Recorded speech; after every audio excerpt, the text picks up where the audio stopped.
Well, good evening. Hello. Hi, thank you. You know, I learned something from actually it was the chairman of the board of managers for the hospital district. When no one actually responds whenever you say good evening or good afternoon, he taps on the mic and he says there must be something wrong with the mic because I said good evening and no one else answered. So let me see if this mic works. Good evening. Good evening. You see, it works now, doesn't it? I think that's a great way of getting the audience to at least recognize that we're about to start.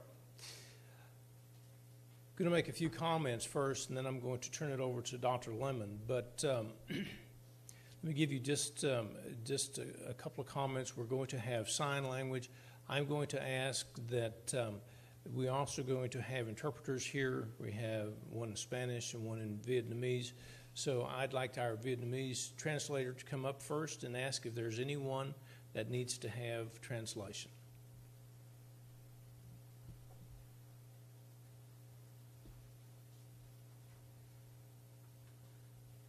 Ở trong đây có ai nói tiếng Việt Nam không? No. No. Thank you. Thank you very much. Martha, would you come up, please? Martha's going to ask the same question, but she'll ask it in Spanish. ¿Alguien aquí necesita traducción? No? Okay, thank you.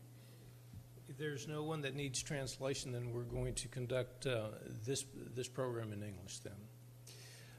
Well, first of all, thanks for coming out on a cold, dark night, even though it's only 6 o'clock in the evening. I want to tell you a little bit about why we're here. For several years now, we've been working with the hospital district, and the hospital district is in the process of evaluating its facilities and the services that it provides and how they provide those services. And quite frankly, the county is joined with the hospital district and partnering with them to make sure that the Commissioner's Court is fully involved in this. And so in that process, the county is looking at JPS, the public hospital district, and really trying to determine several things. We're trying to determine what our facilities needs are. We're trying to determine how and actually what type of healthcare needs or healthcare services are going to be needed for our community. And then also how we're going to deliver those services being over a period of 5, 10, 15, 20 years. Healthcare delivery has changed significantly, and it's rapidly changing even as we speak. So those are some of the things that we're looking at. For some people, when you look at the hospital district, most people think that, or some people think that the hospital exists solely as a provider of care for indigent individuals within our community. Our hospital district is much more than that. It is one of the largest primary care teaching hospitals in the United States. We're the only level 1 trauma center in the county, and quite frankly, we serve as that level 1 trauma center for many counties to the west, north, and south of us. You might recall that we had a police officer that was shot multiple times in Fort Worth, and his survivability was really in question. That officer spent about 6 weeks at John Peter Smith, and he is doing fine. In fact, I saw him make a presentation the other day, and he's made quite a recovery. It's not the only officer that's ever been taken to John Peter Smith. We had an officer that was shot in Arlington that also wound up at Peter Smith, came to the trauma center, and we treated him, and he is in great shape now. The point of that being said is that if anyone is in a serious accident or needs to have aggressive medical care, the best place to go in this county is John Peter Smith. And so we provide a multitude of services that you're probably aware of. Probably one of the ones that I'm very proud of is the school-based clinics that we have. A large number of clinics that do preventative care for kids that need to, if we can catch illnesses at that level, well, then those illnesses can be treated, and quite frankly, they don't become serious illnesses, which is something that we all want to make sure doesn't happen. In order to determine how we're going to move forward with the analysis of those particular areas, the county has engaged the firm. It's called Health Management Associates, and Dr. Lemon is going to be addressing you all in just a minute. And what we've asked HMA to do is to give us a what I call over the hill look, if you will, over the horizon look, if you will, as far as healthcare services, as what they will look like in 5, 10, 15, 20 years, and how we should deliver those services and JPS's role in the delivery of those services. We have just released an RFP, and we've received our responses. We're evaluating a second one that is looking at facilities and to analyze our current facilities and the fixed equipment that is in those facilities to determine just what type of facilities we may need in the future, to understand the viability of our existing facilities, and to work with HMA to generate a report, an analysis of the overall well-being of the facilities and delivery services that JPS currently does and what we expect them to do in the future. So with that, this is a listening session. And so what does that mean? That doesn't mean that you're going to have someone up here that's going to make presentations to you. Dr. Lemon is part of the HMA system. He's a physician. He has worked in the medical community for a long time, but we're here to listen to you and find out what you think that what JPS should be, what type of services we need to concentrate on as we go forward, and to give us your honest thoughts. I will tell you that this room is a very large room, and Dr. Lemon, you and I have spoken, but I think Dr. Lemon may want to rearrange the room just a minute. So, Dr. Lemon, I'm going to turn it over to you, and we'll get started. Let me make one further comment, is that whenever we begin to have conversations, that we will be passing around a mic. We have several mics, and we'll make sure we pass those around. It's important because we're videoing this listening session so that we can post it on our website. And I believe that we'll, at the end of the forum tonight, you'll see our website. Also, if you received a handout, our website is there also. Our goal is to be as transparent as we possibly can. And so we would ask that if you have a comment that you just raise your hand, and we'll make sure that you have a mic to speak in. Dr. Lemon.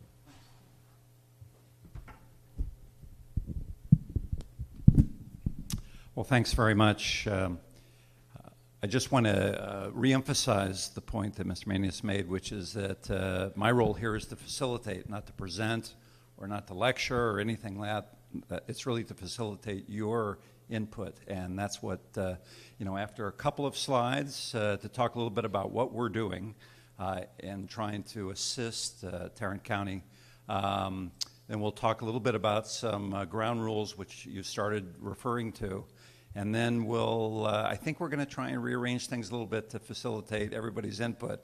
I know for a lot of folks, you like to go to the back of the room. You can kind of be anonymous. That's really hard when there's not too many people. So we'll try and make things a little bit so that your voices can be heard more clearly. And sometimes that means we'll be looking to you to say something rather than just looking around a room that seems very cavernous. So we'll try and work at that. So just a word or two about us. Next slide, please. So we're our firm. So we're an independent national firm. We have offices, about 20 offices around the country.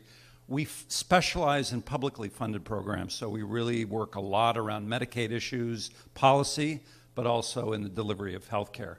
We work with a whole series of people across the continuum of care, and our strength is people who spent their careers in that. So I myself, I'm a general internist, but I worked 26 years in the Chicago public system as an internist and, as well as educator and so forth.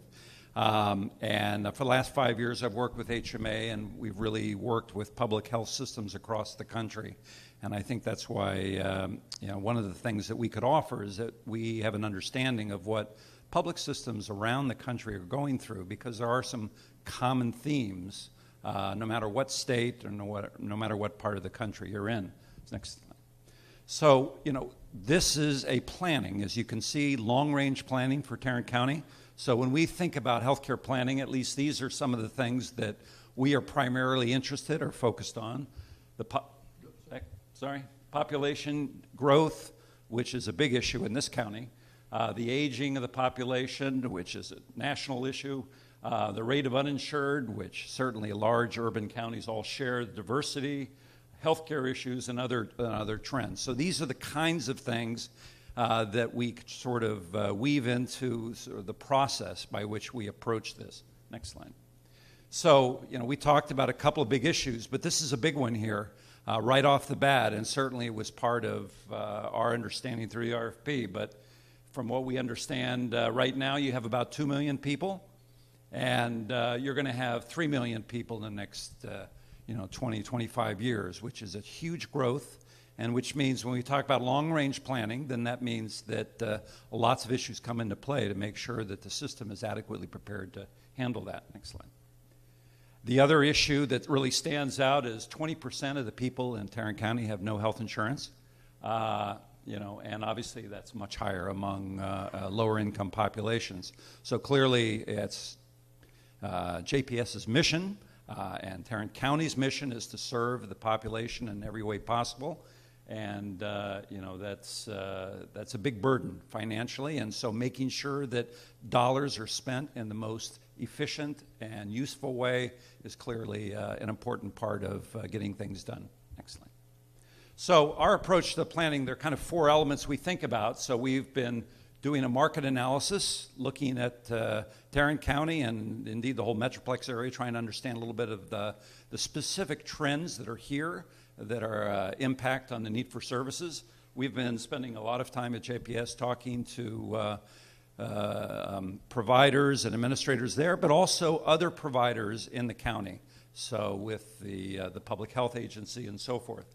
And then the stakeholder engagement, that's really what this is, that we're assisting the county and involving, and from this we're developing evaluation report. So this is the third of 4 sessions now that have been held throughout the county. And this is really an opportunity to, in our talks with people, as well as sessions like this, understand what the needs of the population are. Obviously, we could just talk to experts, but that really doesn't necessarily get to all the issues that are out there. So I think Tarrant County understandably said, we need to have an opportunity to get out and present everyone to comment on what's going on. So we've been doing the interviews, small group discussions, and these community forums. As I said, this is the third of 4. I think the 4th is in January, early January. I guess there is an idea to give you a break from the holiday season. I know that, again, thank you for coming out. I know this is a really busy time of year for everyone, a lot of competing priorities, but I think it speaks to you that you decided to come out and try and make your voice heard or listen to what's being told. Next. So I told you it was going to be very fast what I had to say, and we're moving into the forum part. So these are the kind of ground rules that we just want to talk about real briefly. Mr. Meneas mentioned a couple of them. Next. So it's a listening session, all right? Questions that can also be submitted on the website. This is not the only opportunity to put in questions or concerns. There are other ways, and these will be posted. So there is a way, even if you don't want to say too much in here, there are other opportunities to kind of have your voice heard. Next. We talked about things at the microphone. That's obviously, we're going to have a microphone for anyone who wishes to speak because it is being recorded. And so we need to make sure that we can hear your comments. Given the number of people in the room, we probably don't have to worry too much about side conversations drowning everyone out, but next.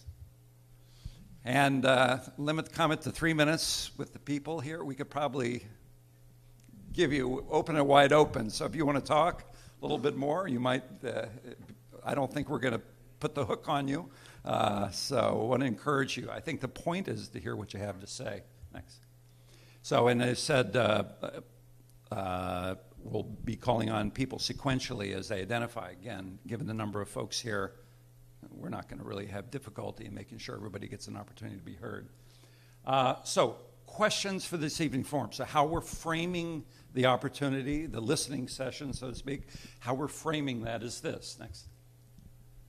And so this is the first of a couple of questions that we want to ask, is that given that this population is growing, all the things we've talked about, it's growing, aging, becoming more diverse, lots of people without insurance, what does the community need to do to meet the needs? What do you think are the priorities? What really has to happen to make sure that this county is successful in terms of taking care of and helping provide the kind of opportunities for its citizens to thrive?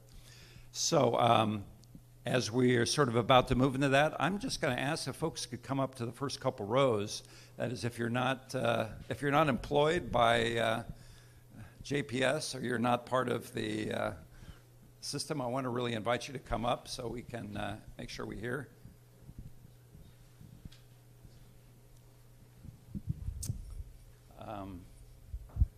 And I think obviously it will be informed. Please step forward, don't feel shy. So we have a microphone to give. Oh, okay. Great. Well, this is a lot better. We can really see everybody. Can it's always hard to make a comment and have to turn around and see and so forth. So yeah, that'd be great. So maybe when you speak, if you could just identify yourself, maybe the community you're from, that would be great. That's all. You don't have to say anything more about yourself than that. But just give some identification. That would be terrific. So you all have made the trek here tonight. You've been thinking about this, maybe over in the car, maybe for the last couple of weeks, maybe your whole life if you work in healthcare. So what really are the kind of key priorities in your mind as you see the challenges facing this county with its growth and so forth? So let me just open up like that. Please. I'll start being the soft-spoken person that I am. My name is Matt Zavatsky. I'm with MedStar. I live here in Northwest Fort Worth, literally just over the Lake Worth line. And for those of you that don't know, JPS and MedStar and a number of providers have been doing a very innovative program for the last couple of years, navigating patients through our very complex healthcare system, getting the right patient to the right facility. Most of our emergency care system is predicated on you call 911, we haul you to the emergency room, regardless of your medical need. So this system, as was described, because of the aging population, the uninsured rate, and a bunch of things, has been exceptionally expensive and uncoordinated for the majority of the people that fall into the safety net need of the system. So the program that we've been doing is very effective, and what I would suggest, and I think I had a conversation with one of your team members here recently, that as we look at the needs and how the system is developed for the future into that 2040 time frame, we need to be focusing on navigation of patients through the healthcare system, not building an incredible infrastructure necessarily to do what we've always done, which is use the highest cost transportation resource to get someone to the highest cost primary care, which is an emergency room. But how do we reach out to the patients that need navigation before they call 911, keep them out of the emergency room, expand the primary care network, the community care network, the community clinic network, and make sure that we can get those patients who, even when they call 911, get them to a clinic, the doctor. There's capacity to do that. Behavioral health is a big component of that. building the behavioral health infrastructure, so that the 3,000 or 4,000 patients that we've been able to do that very effectively with can be 30,000, 40,000, 300,000 patients, because we cannot build infrastructure enough to meet that population need. We need to figure out processes to direct them to the right source of care to help coordinate that at the most clinically effective and economically efficient way. I want to follow that. Great. Again, this is listening, so we're not going to be giving you feedback, but really encouraging. So it sounds like you've had a lot of experience with thinking about this and working on it. Comments about the growing needs of the county?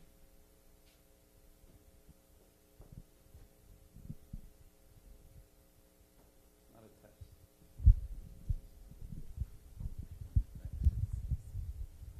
Ramey Heddens with MHMR of Tarrant County. One of the things I wanted to bring to the table was in my role, we work with MHMR works with behavioral health issues, people with mental illness, IDD issues, substance abuse. Some of the programs that I work directly with the police and also work with JPS in coordinating care for patients going in and coming out of the hospital. One of the things that there's thousands of people that go to JPS every year for mental health care. The police are involved in a lot of that.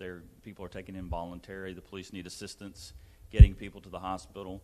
One of the issues that we have is that JPS is not just at capacity, but above capacity in their inpatient psychiatric beds.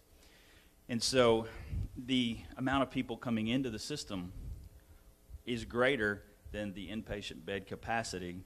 And so those people needing care, there's not an outflow opportunity, even with the state system, to take care of those individuals.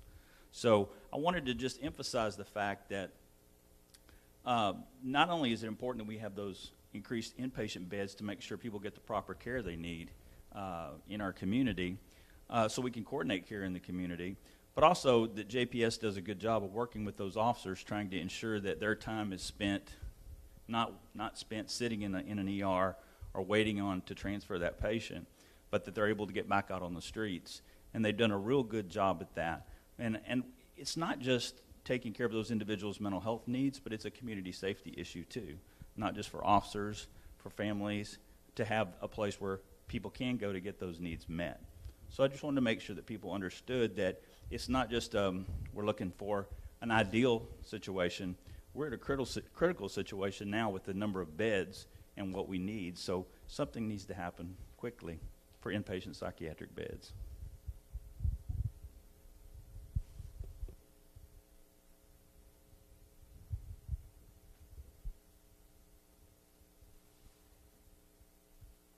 And I'm going to add not only the inpatient side, but to MHMR's point, the outpatient side. So as you're building infrastructure, you need the inpatient resources for those few patients that really need inpatient, but you need more outpatient resources, which is sorely lacking in this community, so that you can prevent the inpatient need by having good, effective, again, outpatient clinics, even mobile crisis outreach team members, folks that can do assessments on patients in the field and make sure it's okay for them to wait until the next day to go to an MHMR clinic. So instead of having 5 or 6 of those clinics, you might have to have 10 or 20 with the growing need of the behavioral health issues that we're having across the country, which includes this community as well. Things about needs that the county needs to be involved in looking at better.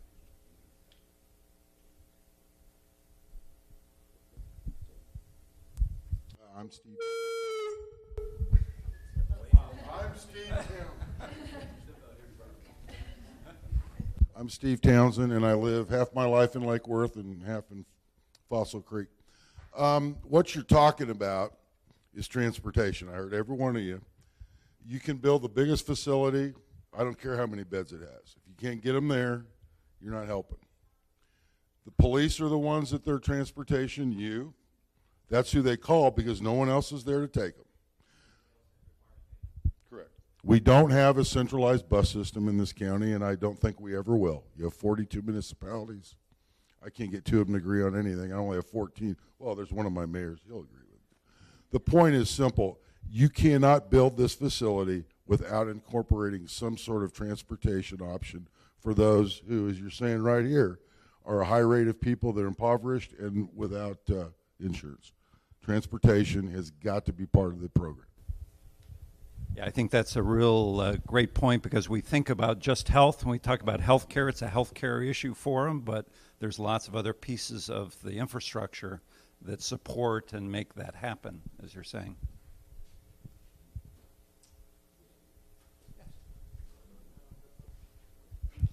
My name's Christine Smith. I'm with MHMR, Mental Health America, and I spent about 3 or 4 years working in the homeless community.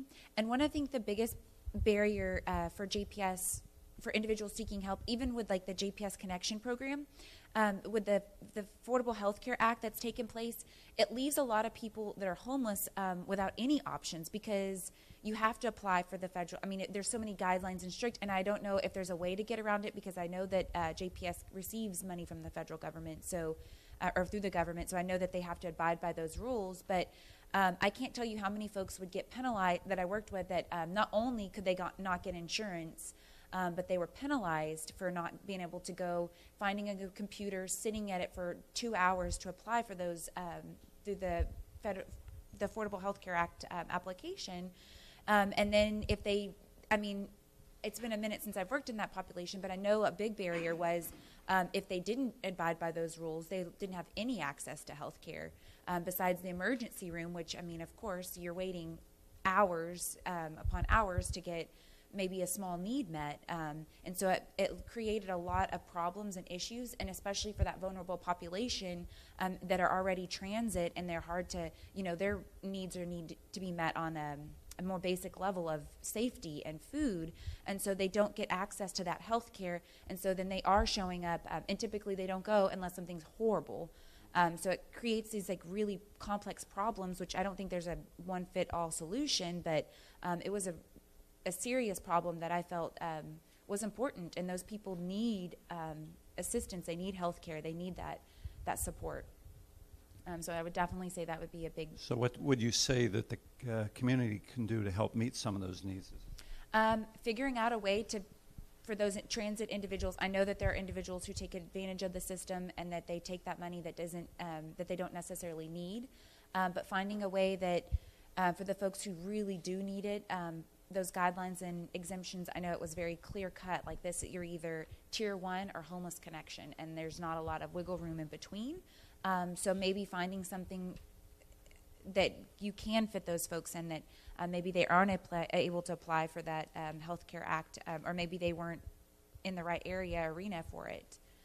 But I mean, I wish I could say how it would be fixed, but I think that there's a lot of pieces in there that you really have to like look in at, and it's such a on the continuum of like, you don't want people taking advantage of it and overwhelming the system, but you do want to make sure that individuals who need assistance are able to access it, and not where it's getting to a point. I mean, I worked at JPS for a couple of years, and I saw some pretty horrific things in their health care for people that just didn't have access to it, so they didn't get it taken care of.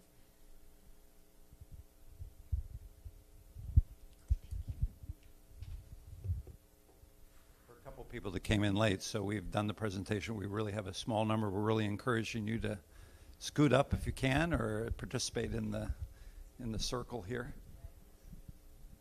So we've got a couple of questions, and so this is one of them, which is really talking about what the county needs to do more to address this issue of the aging population, the growing demographics, the numbers of people here. Other thoughts? Priorities, you think?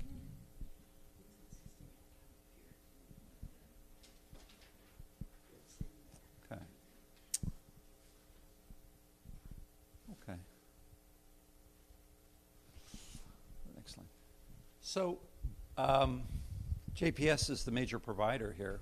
So let's think for a little bit about, before we get into how should they be changed, what is JPS doing well? What are the kinds of things that they seem to be doing in an appropriate way to meet some of these needs as much as their resources allow. But what would you identify as the things that stand out to you as, oh, yeah, this is happening, and these are really good efforts to try and meet the needs of the population? Any of you have had experience there as a patient? No. Yeah. Yeah. So that's a resource not just in the county, but actually other counties as well, right? My mother was there for a fall she had about 3 years ago at the trauma center for about a week, and it was great care. Yeah. And the doctors really seemed to take care of her. Yeah.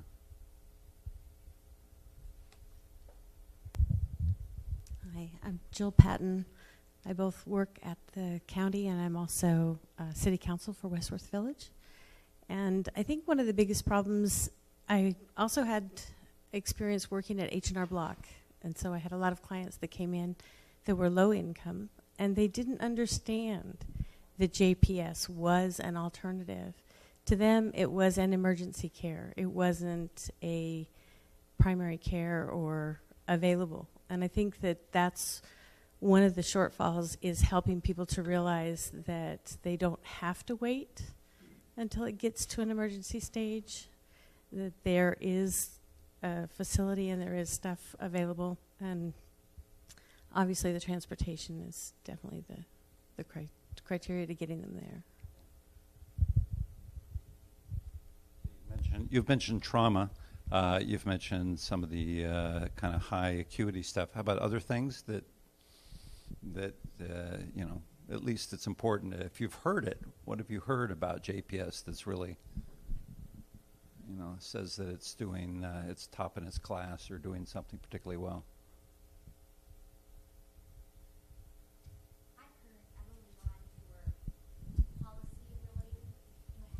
You have to.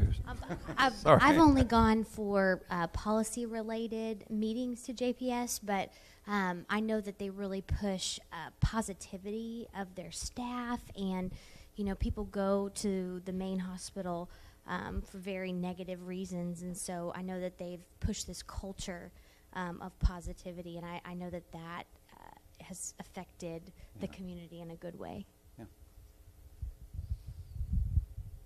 Yeah, sometimes, I mean, I've worked in public hospitals, but sometimes people think public hospitals are the place you just get treated poorly. So that's an important point, that there is that kind of effort. Since I'm a resident of Precinct 4, Can you give your name, please? Yes. You know, one of the things that I think that people don't really realize about JPS is the trauma center. When I've been in this community for almost 35 years, and for a very long time, if anybody was really injured severely, you know, they'd be triaged here in Tarrant County and then taken to Parkland, which is the Trauma One Center in Dallas. And it's very critical in that 1 hour time period, what they call the golden hour, that if you don't get the type of care you need, you're going to pass. And the success stories that I've heard and witnessed in what JPS has been able to do in its trauma center is just phenomenal. I really don't believe that this community really realizes how important and how impressive that center really is. And trauma centers are very expensive.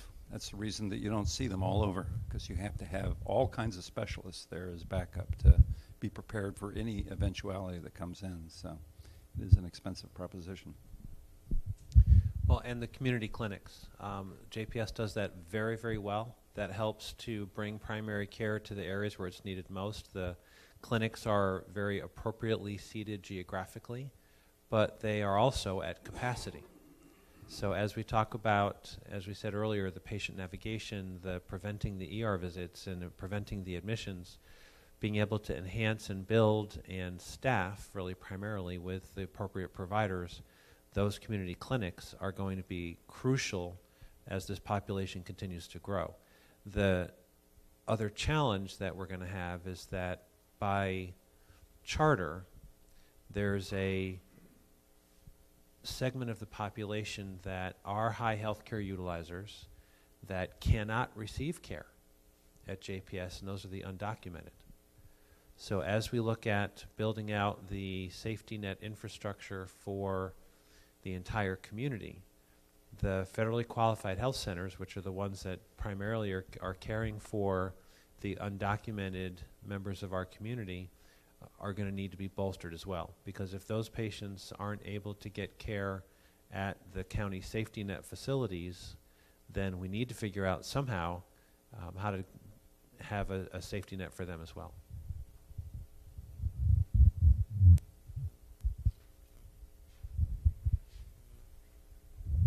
I guess after you get the microphone once, you're not as shy. I think one of the other things that JPS does really well is the educational program. I've had a couple of friends that have gone through the residency, and then they have retained and built their practices inside Tarrant County. So I think that's really good for helping us to have good practitioners and to have the training here.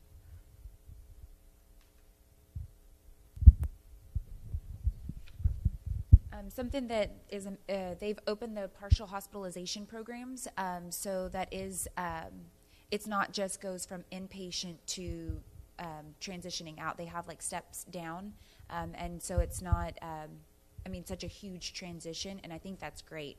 And it's relatively easy to get individuals in that program. They're very flexible. This is for behavioral health. If people I'm don't so sorry, know. behavioral health. So I think, and they have it, they go to the folks. So they actually opened one up in the, I guess that would be like the homeless community. And so they have something where they can actually just walk to it. So it's not, the transportation isn't as big of a barrier. And I think that's a huge critical piece of what we needed in the community.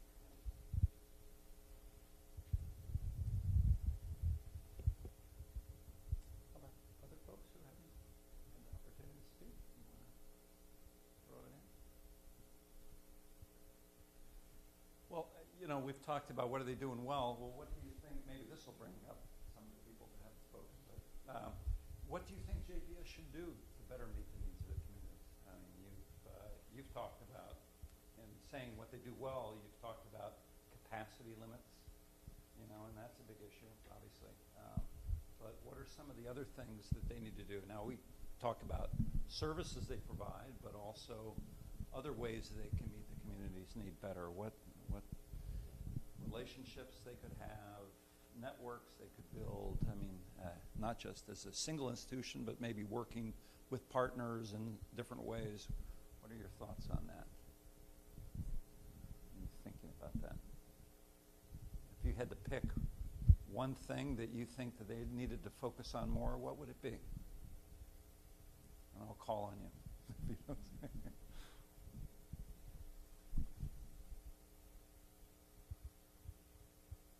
Anything come to mind?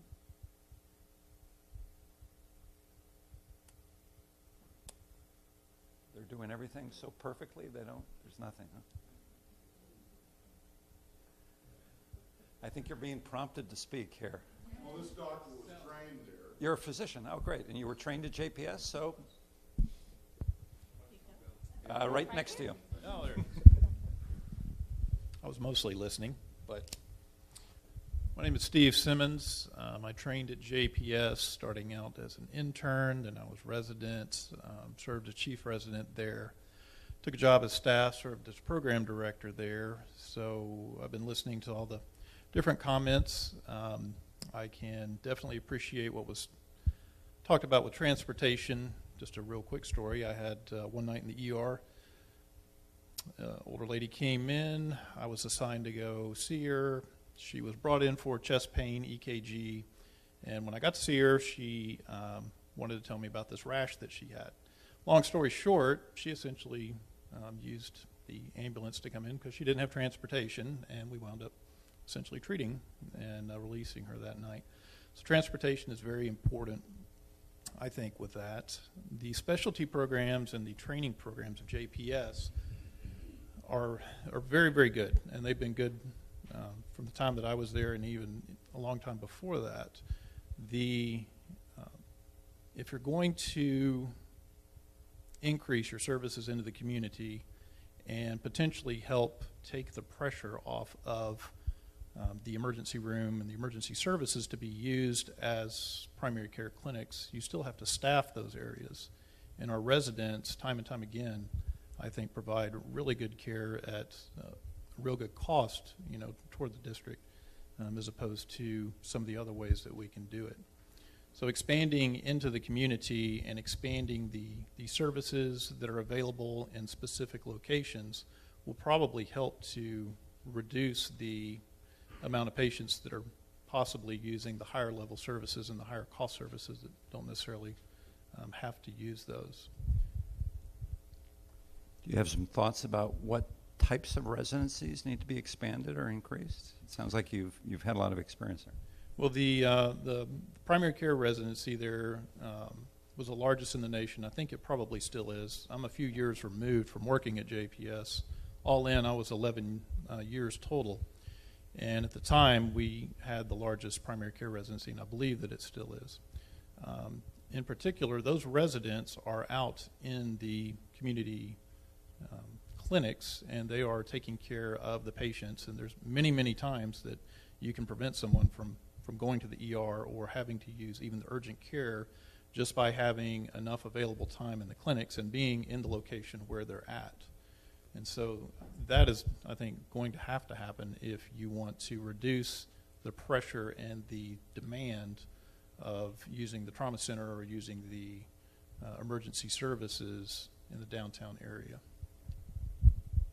The primary care would probably be one that would need to be expanded because you have choices whenever you have these communities. You either have staff physicians, you have our resident physicians, or you have physician extenders, primarily physician assistants or nurse practitioners. And many of the clinics use a combination of all. But to staff these locations that you're going to need in order to provide the services, one of the best bangs for your buck, so to say, are the resident physicians. By the time they get to their second and third year, they're pretty battle tested. And they can handle a lot of stuff in walk-in clinics and in community clinics, and do so in a very cost-effective manner and help reduce those costs that, MedStar is getting a call for whatever problem that possibly could have been taken care of if there was, let's say in this area, there was a late-night urgent care clinic that somebody could get to.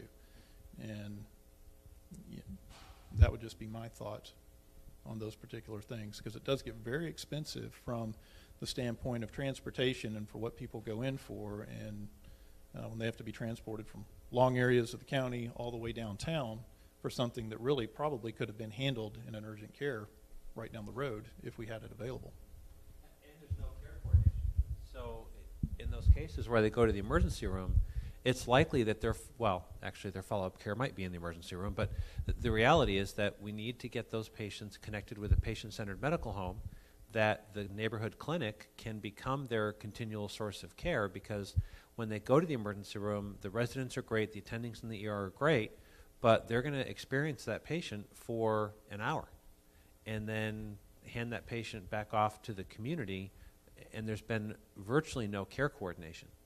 So linking that patient to a continual source of primary care, follow-up care, specialty care that will make the care more consistent and have better outcomes is also something that would be greatly enhanced by having those community clinics.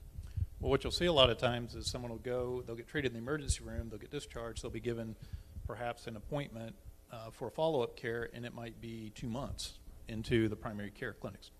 And so 2 weeks go by and their problem is getting worse or hasn't been addressed, and they go back to the emergency room. And so they'll do 2 or 3 times. And I see this, there are certain populations that can also be treated outside of the system and take some of the pressure off of the system.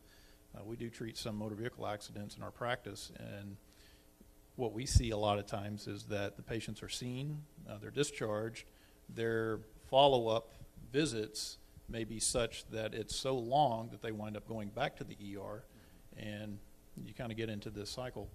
And the, from a care coordination standpoint, you're exactly right, coming out of the emergency room or urgent cares, being able to get into one of these clinics in a reasonable time frame and reasonable manner would probably help a lot.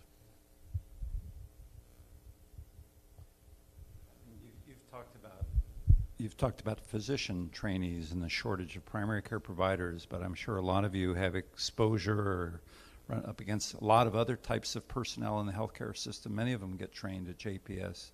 Do you have some sense about other kinds of providers that you think are most in demand or most likely to be needed, that it could really enhance the health through better or more opportunities for training, whether it be psychologists or nurses or mental health workers or paramedics or whatever? I mean, where are the shortages that you see here of personnel?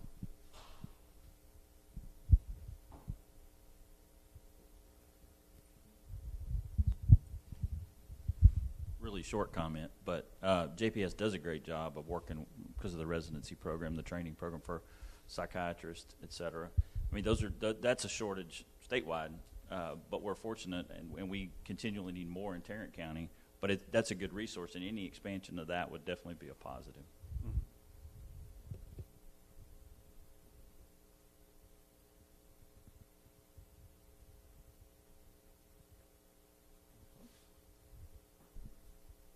I have something on not necessarily the doctors or the residents that we're needing a shortage of, but kind of touching on another piece that he had mentioned about for like the transportation limitation that we have or we're faced.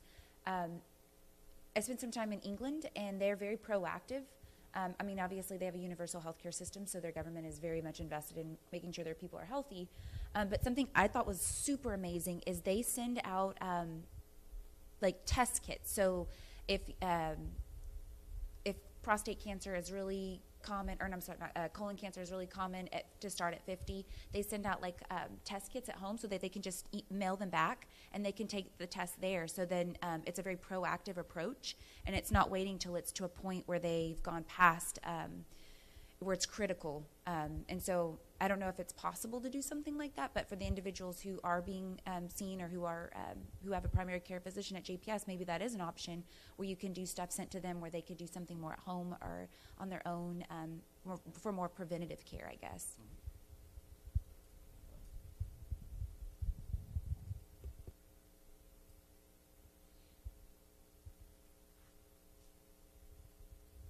Another opportunity for people that haven't spoke.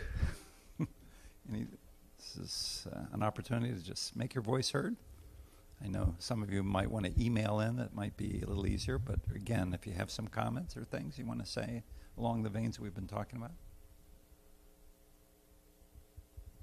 That's the gentle encouragement. Then I'll start calling on you. No, but any other comments or thoughts on this?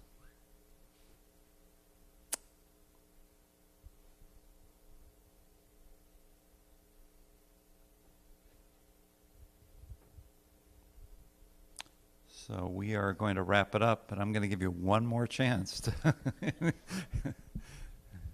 you have anything that's that prompted you to come here tonight that hasn't been talked about already, that you think still needs to be said, anything you want to